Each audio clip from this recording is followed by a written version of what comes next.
पञ्चाशः सर्गः। तमुद्वीक्ष्य महाबाहुः पिङ्गाक्षं पुरतस्थितं रोषेण महताविष्टो रावणो लोकरावणः। शङ्काहतात्मा दध्यौ स कपीन्द्रं तेजसावृतम्। किमेष भगवान् नन्दे भवेत् साक्षादिहागतः।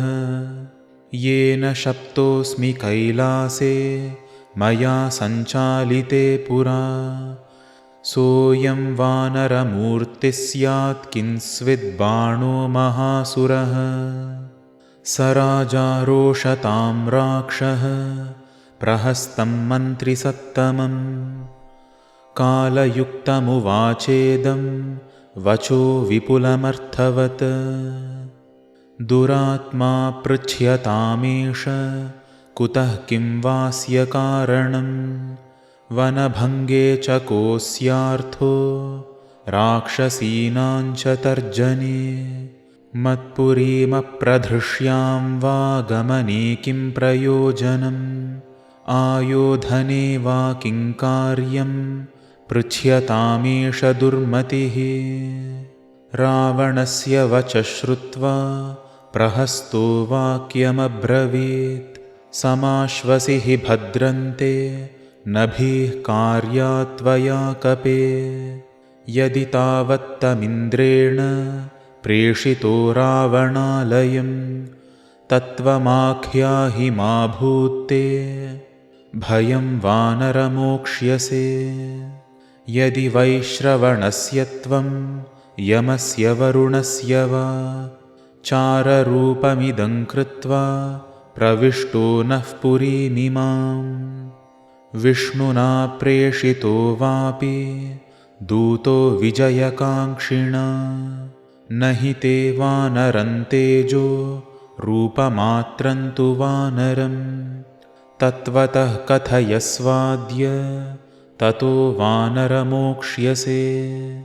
अनृतं वदतश्चापि दुर्लभं तव जीवितम्।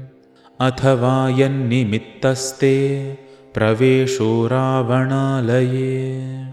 एवमुक्तो हरिवरस्तदा रक्षो गणेश्वरम्। अब्रवीन्नास्मि शक्रस्य यमस्य वरुणस्य वा।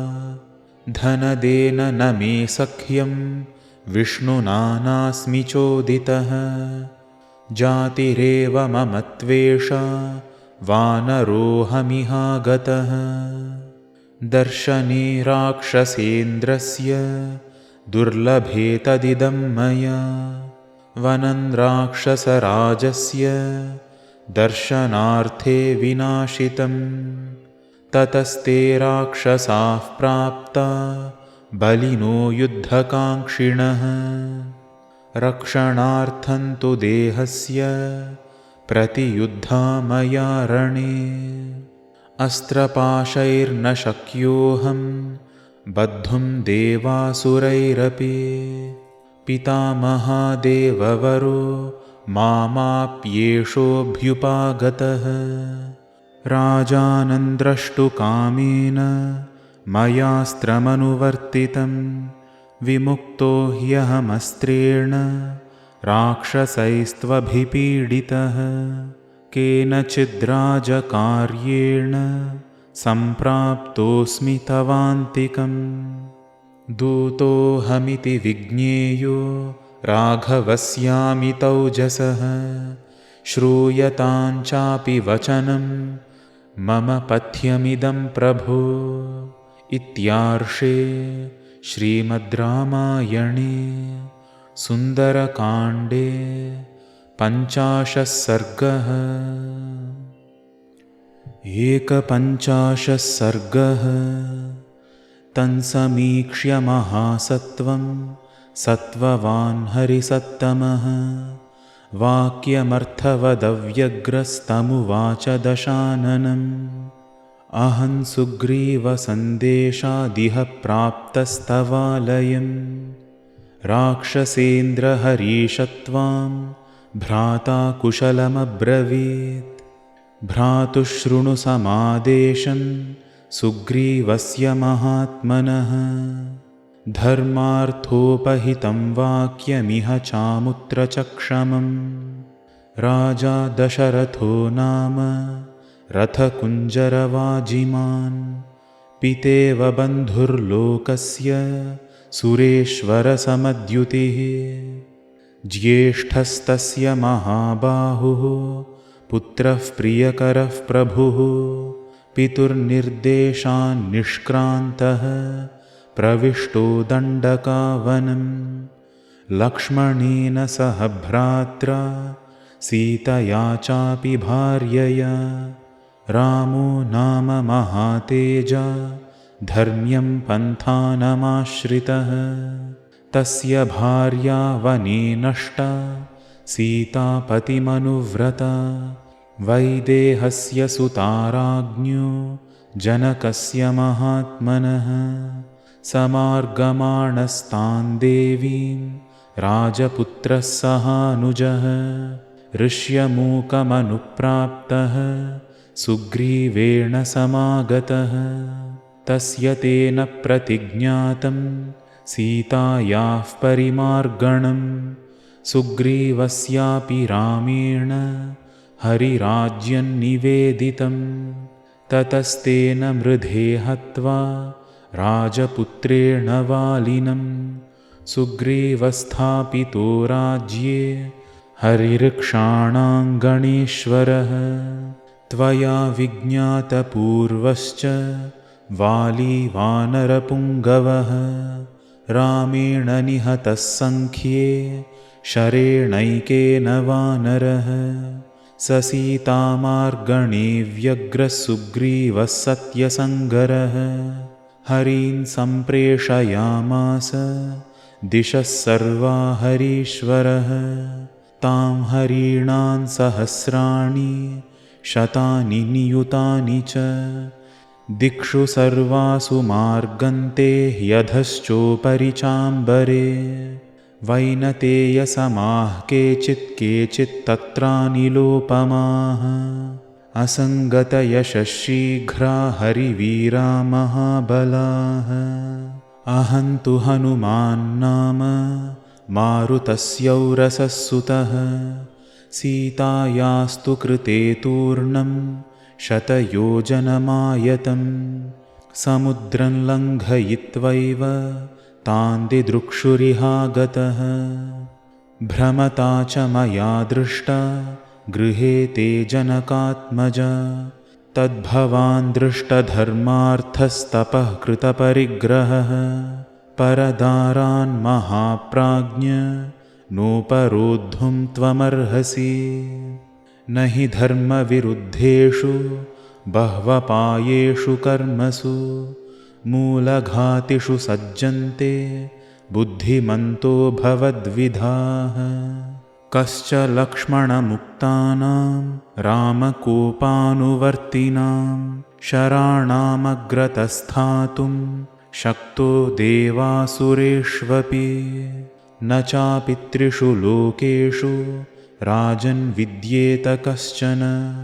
राघवस्य व्यलीकं यः कृत्वा सुखमवाप्नुयात्। तत्त्रिकालहितं वाक्यं धर्म्यमर्थानुबन्धि च।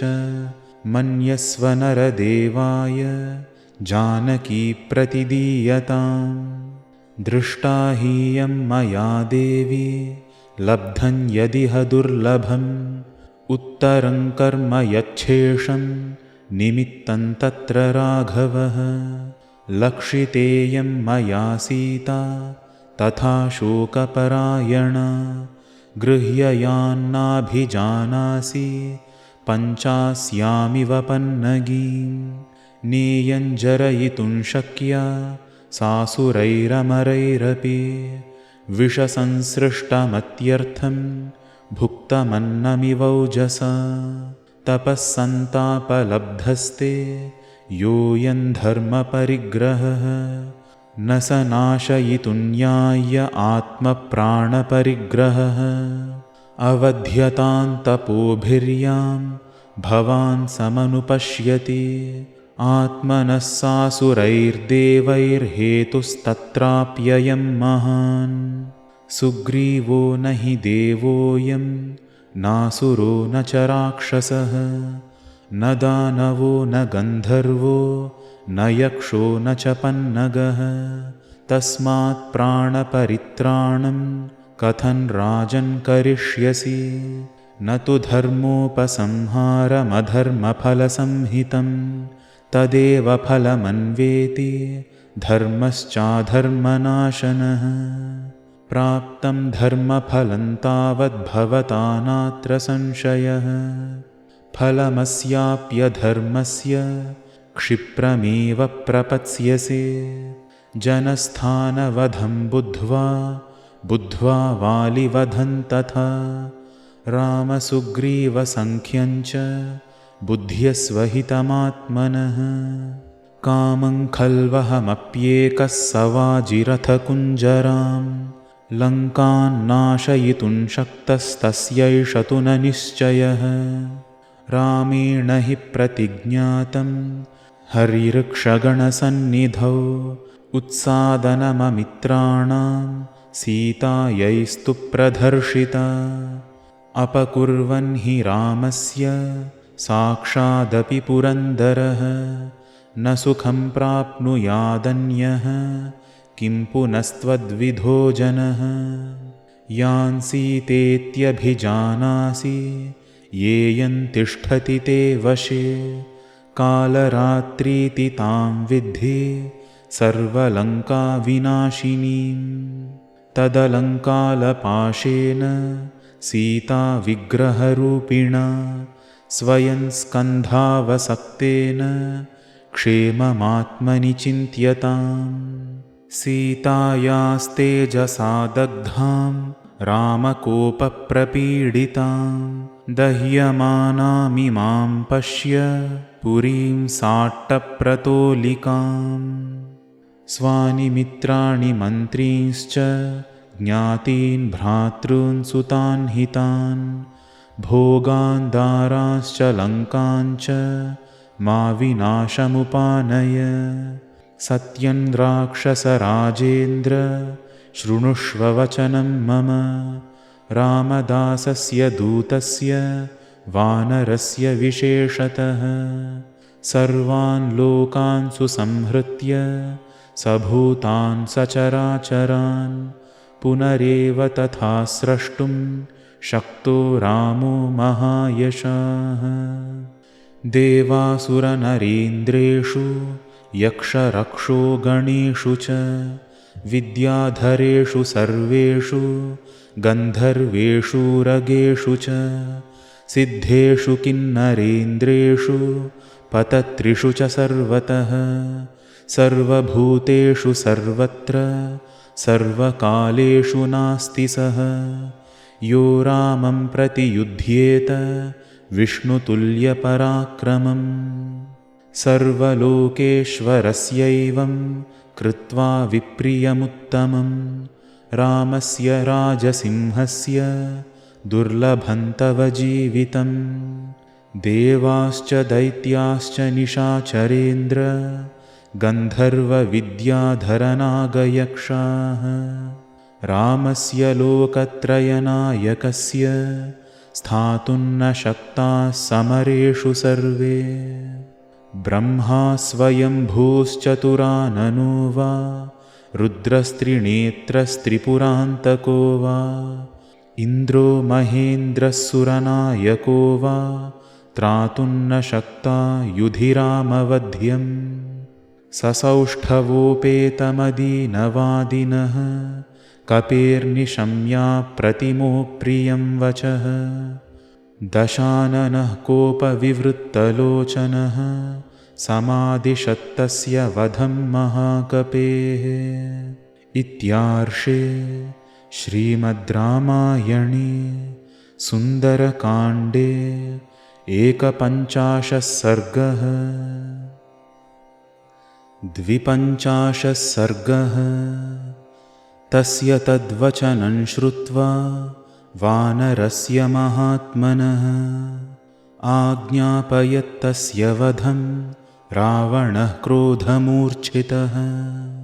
वधे तस्य समाज्ञप्ते रावणेन दुरात्मना। निवेदितवतो दौत्यं नानुमेने विभीषणः। तं रक्षोऽधिपतिं क्रुद्धं तच्च कार्यमुपस्थितं।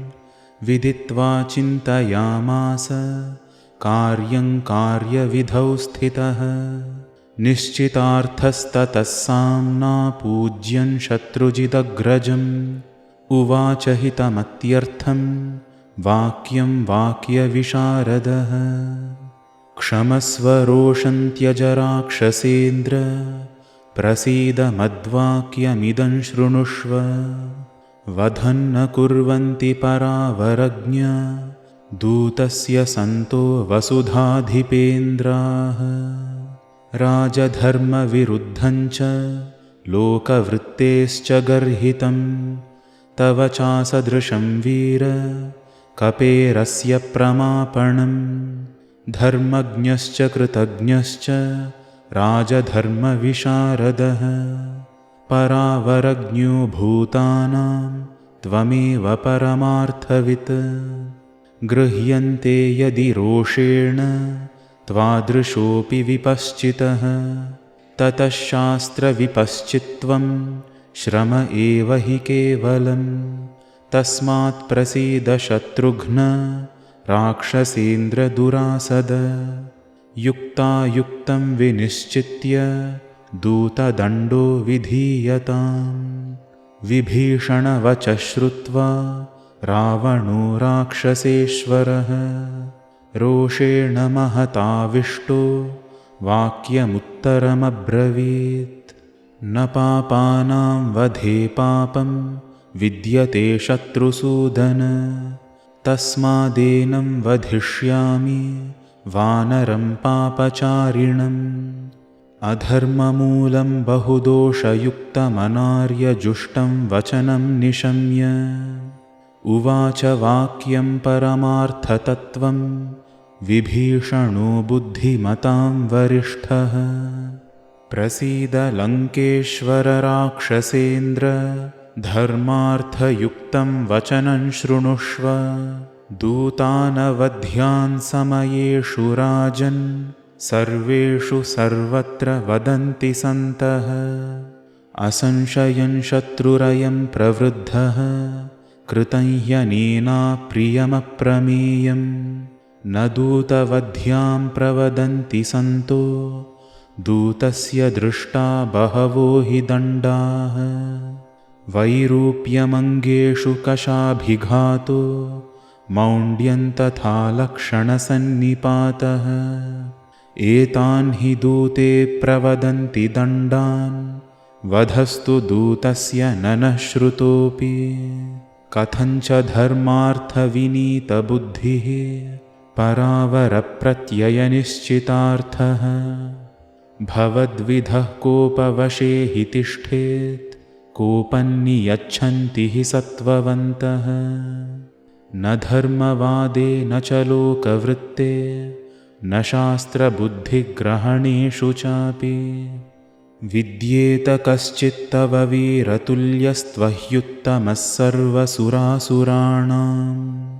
शूरेण वीरेण निशाचरेन्द्र सुरासुराणामपि दुर्जयेन। त्वया प्रगल्भाः सुरदैत्यसङ्घा जिताश्च युद्धेष्वसकृन्नरेन्द्राः। न चाप्यस्य कपेर्घाते कञ्चित् पश्याम्यहं गुणम्। तेष्वयं पात्यतां दण्डो यैरयं प्रेषितः कपिः। साधुर्वा यदि वा साधुः परैरेष समर्पितः। ब्रुवन् परार्थं परवान्न दूतो वधमर्हति। अपि चास्मिन् हते राजन्नान्यं पश्यामि खेचरम्। इह यः पुनरागच्छेत् परं पारं महोदधेः। तस्मान्नास्य वधे यत्नः कार्यः परपुरञ्जय। भवान् सेन्द्रेषु देवेषु यत्नमास्थातुमर्हति।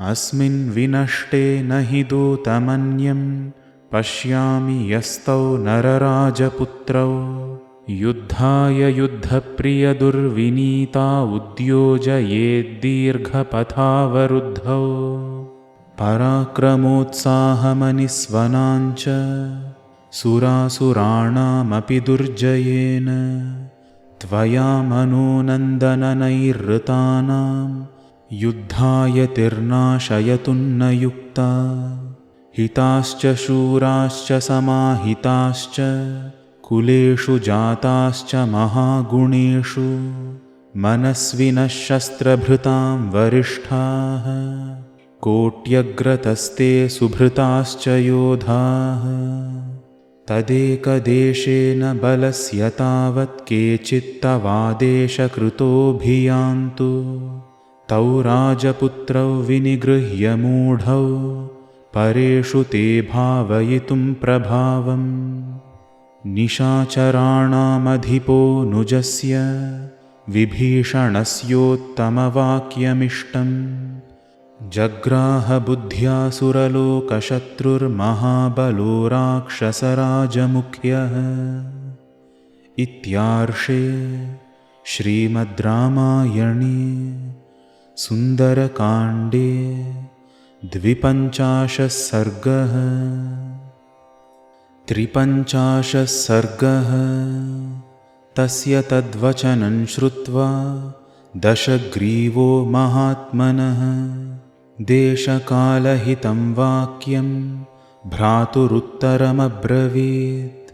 सम्यगुक्तं हि भवता दूतवध्या विगर्हिता अवश्यन्तु वधादन्यः क्रियतामस्य निग्रहः। कपीनां किल लाङ्गूलमिष्टं भवति भूषणं तदस्य दीप्यतां शीघ्रं तेन दग्धेन गच्छतु। ततः पश्यन्त्विमन्दीनमङ्गवैरूप्यकर्षितं समित्रज्ञातयः सर्वे बान्धवाः सुहृज्जनाः। आज्ञापयद्राक्षसेन्द्रः पुरं सर्वं सचत्वरं लाङ्गूलेन प्रदीप्तेन रक्षोभिः परिणीयताम्। तस्य तद्वचनं श्रुत्वा राक्षसाः कोपकर्कशाः वेष्टयन्ति स्म लाङ्गूलं जीर्णैः कार्पासकैः पटैः। संवेष्ट्यमाने लाङ्गूले व्यवर्धतमहाकपिः शुष्कमिन्धनमासाद्य वनेष्विव हुताशनः। तैलेन परिषिच्याथ तेऽग्निं तत्रावपातयन् लाङ्गूलेन प्रदीप्तेन राक्षसांस्तानपातयत्।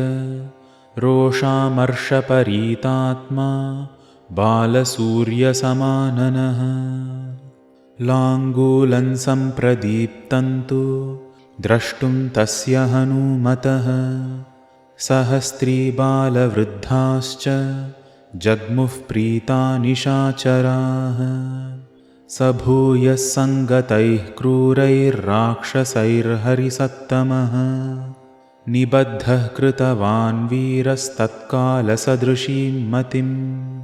कामं खलु न मे शक्ता निबद्धस्यापि राक्षसाः छित्त्वा पाशान् समुत्पत्य हन्यामहमिमान् पुनः। यदि भर्तुहितार्थाय चरन्तं भर्तृशासनात् बध्नन्त्येते दुरात्मानो न तु मे निष्कृतिः कृता।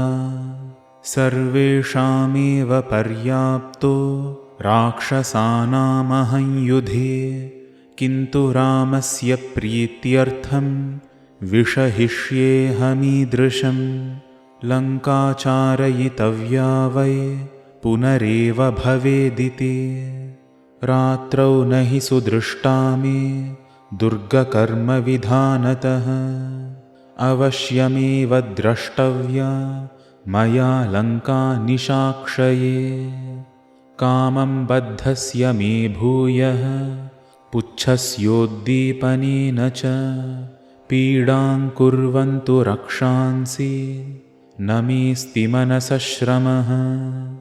ततस्ते संवृताकारं सत्त्ववन्तं महाकपिं परिगृह्य ययुर्हृष्टा राक्षसाः कपिकुञ्जरम्। शङ्खभेरीनिनादैस्तं घोषयन्तः स्वकर्मभिः राक्षसाः क्रूरकर्माणश्चारयन्ति स्म तां पुरीम्।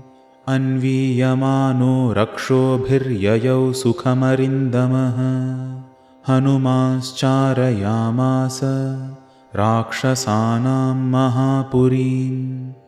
अथापश्यद्विमानानि विचित्राणि महाकपिः संवृतान् भूमिभागांश्च सुविभक्तांश्च चत्वरान्। वीथीश्च गृहसम्बाधाः कपिशृङ्गाटकानि च तथा रथ्योपरथ्याश्च तथैव गृहकान्तरान्। गृहांश्च मेघसङ्काशान् ददर्श पवनात्मजः चत्वरेषु चतुष्केषु राजमार्गे तथैव च घोषयन्ति कपिं सर्वे चारीक इति राक्षसाः। स्त्रीबालवृद्धाः निर्जग्मुस्तत्र तत्र कुतूहलात् तं प्रदीपितलाङ्गूलं हनुमन्तं दिदृक्षवः। दीप्यमाने ततस्तस्य लाङ्गूलाग्रे हनूमतः राक्षस्यस्ताविरूपाक्ष्यः शंसुर्देव्यास्तदप्रियम्। यस्त्वया कृतसंवादः सीते ताम्रमुखः कपिः लाङ्गूलेन प्रदीप्तेन स एष परिणीयते।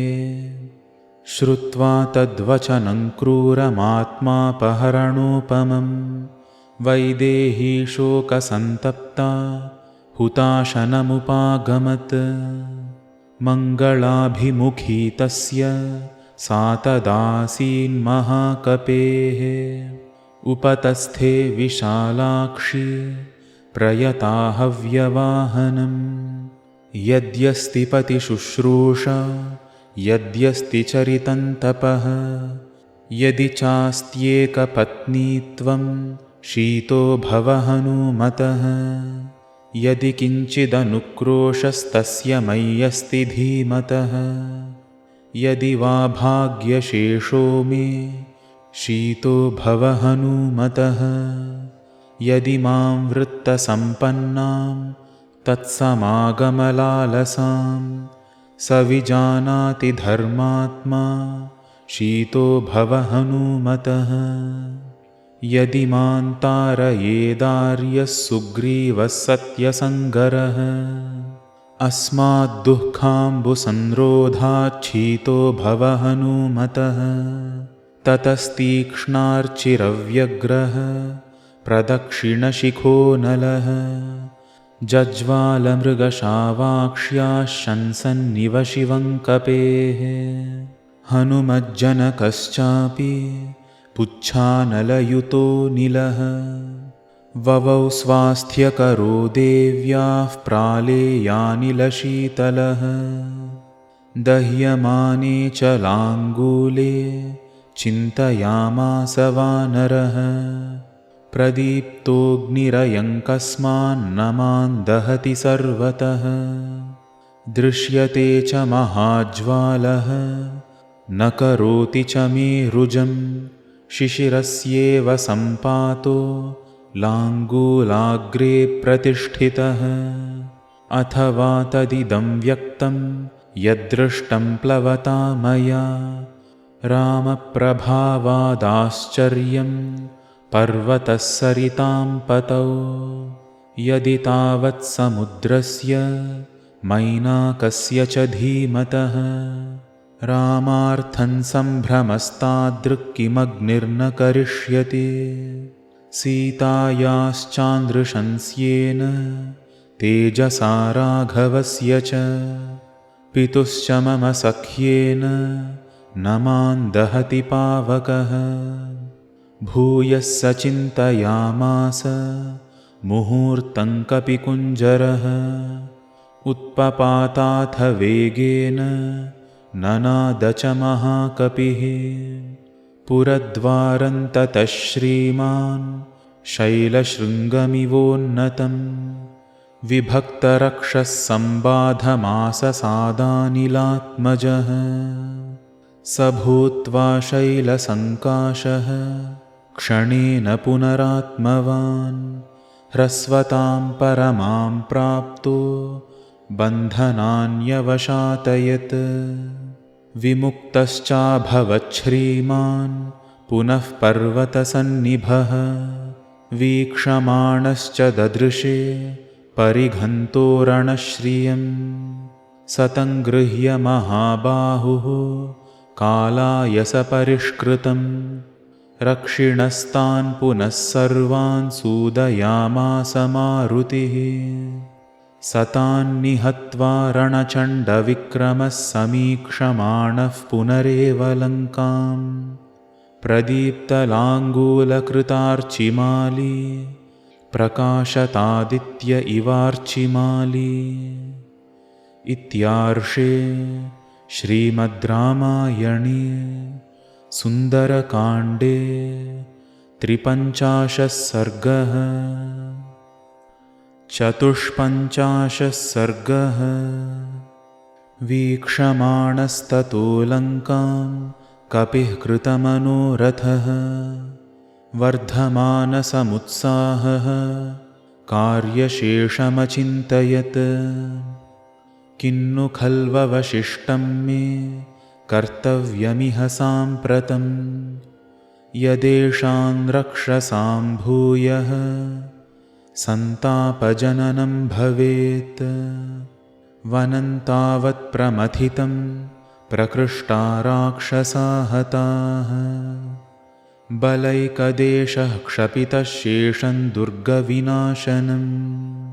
दुर्गे विनाशिते कर्म भवेत् सुखपरिश्रमम् अल्पयत्नेन कार्येऽस्मिन् मम स्यात् सफलश्रमः। यो ह्यहं ममलाङ्गूले दीप्यते हव्यवाहनः अस्य सन्तर्पणं न्याय्यं कर्तुमेभिर्गृहोत्तमैः। ततः प्रदीप्तलाङ्गूलः सविद्युदिवतो यदः भवनाग्रेषु लङ्काया विचचार महाकपिः। गृहाद् गृहन् राक्षसानामुद्यानानि च वानरः वीक्षमाणो ह्यसन्त्रस्तः प्रासादांश्च चचारसः। अवप्लुत्य महावेगः प्रहस्तस्य निवेशनम् अग्निं तत्र स निक्षिप्य श्वसनेन समो बली। ततोऽन्यत्पुप्लुवेवेश्म महापार्श्वस्य वीर्यवान् मुमोच हनुमानग्निं कालानलशिखोपमम्। वज्रदंष्ट्रस्य च तदा पुप्लुवे स महाकपिः शुकस्य च महातेजाः सारणस्य च धीमतः। तथा चेन्द्रजितो वेश्म ददाह हरियूथपः जम्बुमाले सुमालेश्च ददाह भवनं ततः। रश्मिकेतोश्च भवनं सूर्यशत्रोस्तथैव च ह्रस्वकर्णस्य दंष्ट्रस्य रोमशस्य च रक्षसः। युद्धोन्मत्तस्य मत्तस्य ध्वजग्रीवस्य रक्षसः। विद्युज्जिह्वस्य घोरस्य तथा हस्तिमुखस्य च करालस्य पिशाचस्य शोणिताक्षस्य चैव हि कुम्भकर्णस्य भवनं मकराक्षस्य चैव हि यज्ञशत्रोश्च भवनं ब्रह्मशत्रोस्तथैव च नरान्तकस्य कुम्भस्य निकुम्भस्य दुरात्मनः वर्जयित्वा महातेजा विभीषणगृहं प्रति क्रममाणः क्रमेणैव ददाह हरिपुङ्गवः तेषु तेषु महार्हेषु भवनेषु महायशाः गृहेष्वृद्धिमतां वृद्धिं ददाह स महाकपिः सर्वेषां समतिक्रम्य राक्षसेन्द्रस्य वीर्यवान् आससादाथ लक्ष्मीवान् रावणस्य निवेशनम् ततस्तस्मिन् गृहे मुख्ये नानारत्नविभूषिते मेरुमन्दरसङ्काशे सर्वमङ्गलशोभिते प्रदीप्तमग्निमुत्सृज्य लाङ्गूलाग्रे प्रतिष्ठितं ननाद हनुमान् वीरो युगान्तजलदो यथा श्वसनेन च संयोगादतिवेगो महाबलः कालाग्निरिव जज्वाल प्रावर्धत हुताशनः प्रदीप्तमग्निं पवनस्तेषु वेश्मस्वचारयत् अभूच्छ्वसनसंयोगादतिवेगो हुताशनः तानि काञ्चन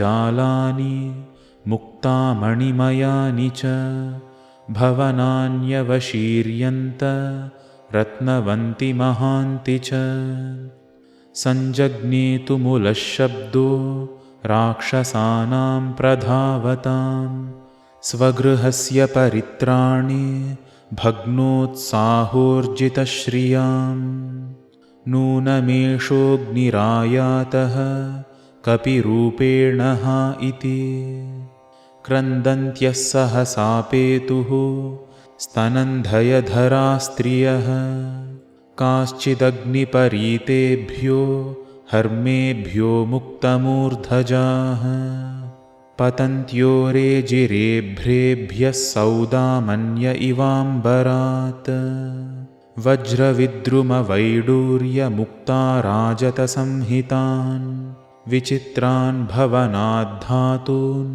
स्यन्दमानान् ददर्शसः नाग्निस्तृप्यति काष्ठानां तृणानां च यथा तथा हनूमान् राक्षसेन्द्राणां वधे किञ्चिन्न तृप्यति न हनूमद्विषस्तानां राक्षसानां वसुन्धरा क्वचित् किंशुकसङ्काशाः क्वचिच्छाल्मलिसन्निभाः क्वचित् कुङ्कुमसङ्काशाः शिखावह्नेश्च काशिरे हनुमता वेगवता वानरेण महात्मना लङ्कापुरं प्रदग्धन्तद्रुद्रेण त्रिपुरं यथा ततस्तु लङ्कापुरपर्वताग्रे समुत्थितो भीमपराक्रमोऽग्निः प्रसार्य चूडावलयं प्रदीप्तो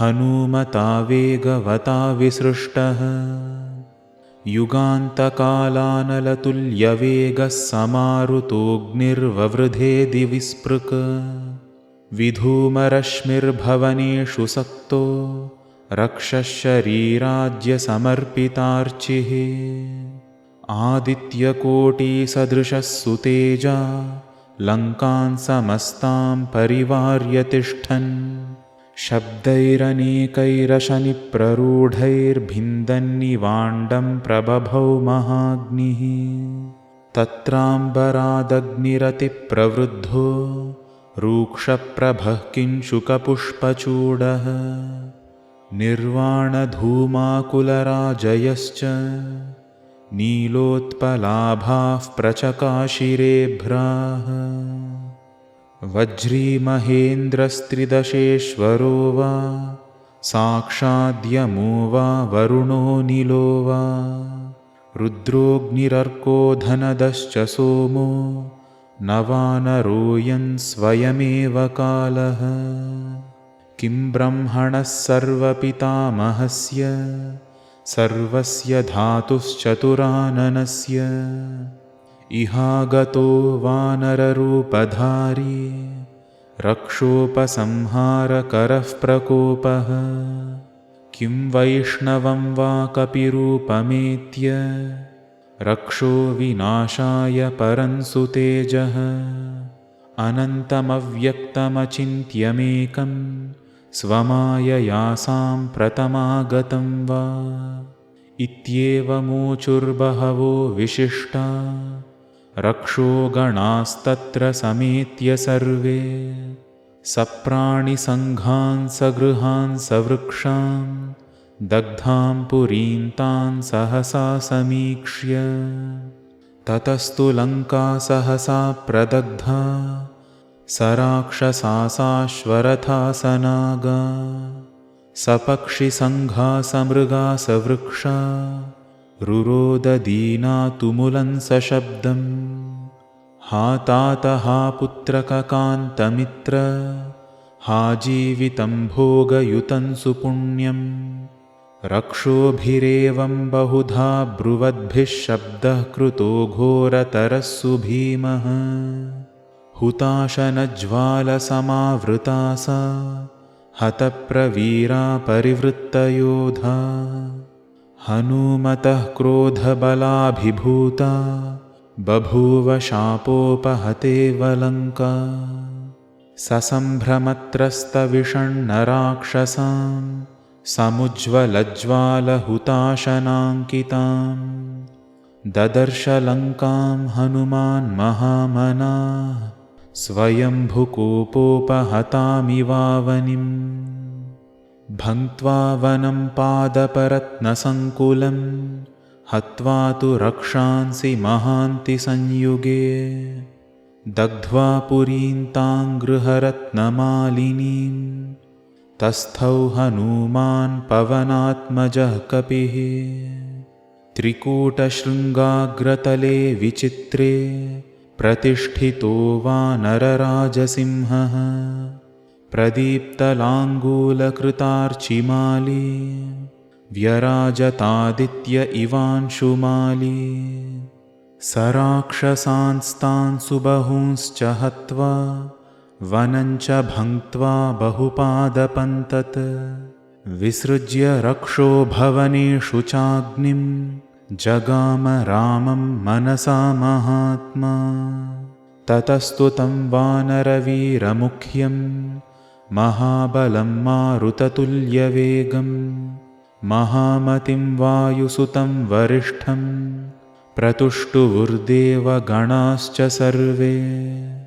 भङ्क्त्वा वनं महातेजा हत्वा रक्षांसि संयुगे दग्ध्वा लङ्कापुरीं रम्यां रराजसमहाकपिः तत्र देवाः स गन्धर्वाः सिद्धाश्च परमर्षयः दृष्ट्वा लङ्कां प्रदग्धां तां विस्मयं परमं गताः तं दृष्ट्वा वानरश्रेष्ठं हनुमन्तं महाकपिं कालाग्निरिति सञ्चिन्त्य सर्वभूतानि तत्र सुः देवाश्च सर्वे मुनिपुङ्गवाश्च गन्धर्वविद्याधरनागयक्षाः भूतानि सर्वाणि महान्ति तत्र जग्मुः परां प्रीतिमतुल्यरूपाम् इत्यार्षे श्रीमद् रामायणे सुन्दरकाण्डे 54 सर्गः 55 सर्गः लङ्कान् समस्तान् सन्दीप्य लाङ्गूलाग्निं महाबलः निर्वापयामास तदा समुद्रे हरिसत्तमः सन्दीप्यमानां विध्वस्तां त्रस्तरक्षोगणां पुरीम् अवेक्ष्य हनुमान् लङ्कां चिन्तयामास वानरः तस्याभूत्सु महान्स्त्रासः कुत्सा चात्मन्यजायत लङ्कां प्रदहता कर्म किंस्वित्कृतमिदं मया धन्यास्ते पुरुषश्रेष्ठा ये बुद्ध्या कोपमुत्थितं निरुन्धन्ति महात्मानो दीप्तमग्निमिवाम्भसा क्रुद्धः पापं न कुर्यात् कः क्रुद्धो हन्यात् गुरूनपि क्रुद्धः परुषया वाचा नरः साधूनधिक्षिपेत्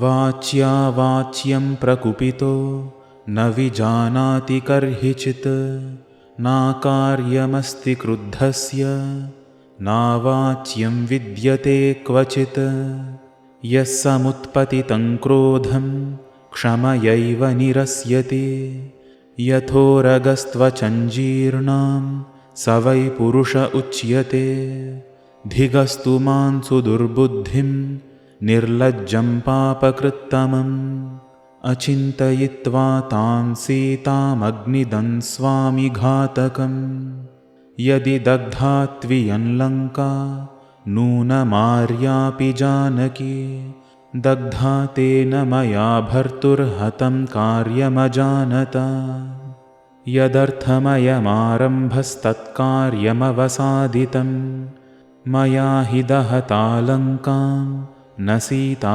परिरक्षिता ईषत्कार्यमिदं कार्यं कृतमासीन्न संशयः तस्य क्रोधाभिभूतेन मया मूलक्षयः कृतः विनष्टा जानकी नूनं न ह्यदग्धः प्रदृश्यते लङ्कायां कश्चिदुद्देशः सर्वा भस्मीकृता पुरी यदि तद्विहतं कार्यं मम प्रज्ञा विपर्ययात् इहैव प्राणसन्न्यासो ममापि ह्यद्य रोचते किमग्नौ निपतां यद्य आहोस्विद्बडबामुखे शरीरमाहो सत्त्वानां दद्मि सागरवासिनां कथं हि जीविता शक्यो मया द्रष्टुं हरीश्वरः तौ वा पुरुषशार्दूलौ कार्यसर्वस्वघातिना मया खलु तदेवेदं रोषदोषात् प्रदर्शितं प्रथितं त्रिषु लोकेषु कपित्वमनवस्थितं धिगस्तु राजसंभावमनीशमनवस्थितम् ईश्वरेणापि यद्रागान् मया सीता न रक्षिता विनष्टायां तु सीतायां तावुभौ विनशिष्यतः तयोर्विनाशे सुग्रीवः सबन्धुर्विनशिष्यते एतदेव वचः श्रुत्वा भरतो भ्रातृवत्सलः धर्मात्मा सह शत्रुघ्नः कथं शक्ष्यति जीवितुम् इक्ष्वाकुवंशे धर्मिष्ठे गते नाशमसंशयं भविष्यन्ति प्रजाः सर्वाः शोकसन्तापपीडिताः तदहं भाग्यरहितो लुप्तधर्मार्थसङ्ग्रहः रोषदोषपरीतात्मा व्यक्तं लोकविनाशनः इति चिन्तयतस्तस्य निमित्तान्युपपेदिरे पूर्वमप्युपलब्धानि साक्षात् पुनरचिन्तयत् अथवा चारु सर्वाङ्गी रक्षिता स्वेन तेजसा न नशिष्यति कल्याणी नाग्निरग्नौ प्रवर्तते न हि धर्मात्मनस्तस्य भार्याममिततेजसः स्वचारित्राभिगुप्तान्तां स्प्रष्टुमर्हति पावकः नूनं रामप्रभावेण वैदेह्याः सुकृतेन च यन्मां दहनकर्मायं नादहद्धव्यवाहनः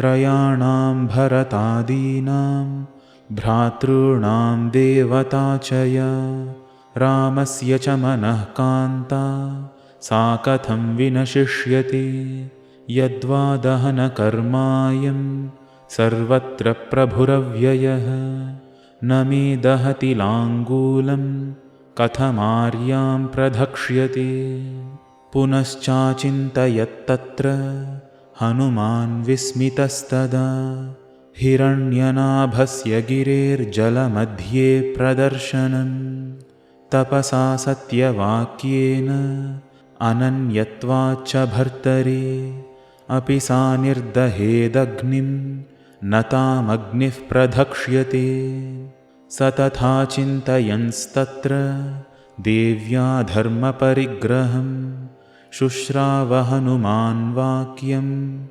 चारणानां महात्मनाम् अहो खलु कृतं कर्म दुष्करं हि हनूमता अग्निं विसृजताभीक्ष्णं भीमं राक्षससद्मनि प्रपलायितरक्षस्त्रीबालवृद्धसमाकुला जनकोलाहलाद्माता क्रन्दन्तीवाद्रिकन्दरैः दग्धेयन्नगरी सर्वा साट्टप्राकारतोरणा जानकी न च दग्धेति विस्मयोद्भुत एव नः सनिमित्तैश्च दृष्टार्थैः कारणैश्च महागुणैः ऋषिवाक्यैश्च हनुमानभवत्प्रीतिमानसः ततः कपिः प्राप्तमनोरथार्थस्तामक्षतां राजसुतां विदित्वा प्रत्यक्षतस्तां पुनरेव दृष्ट्वा प्रतिप्रयाणाय मतिञ्चकार। इत्यार्षे श्रीमद् रामायणे सुन्दरकाण्डे 55 सर्गः।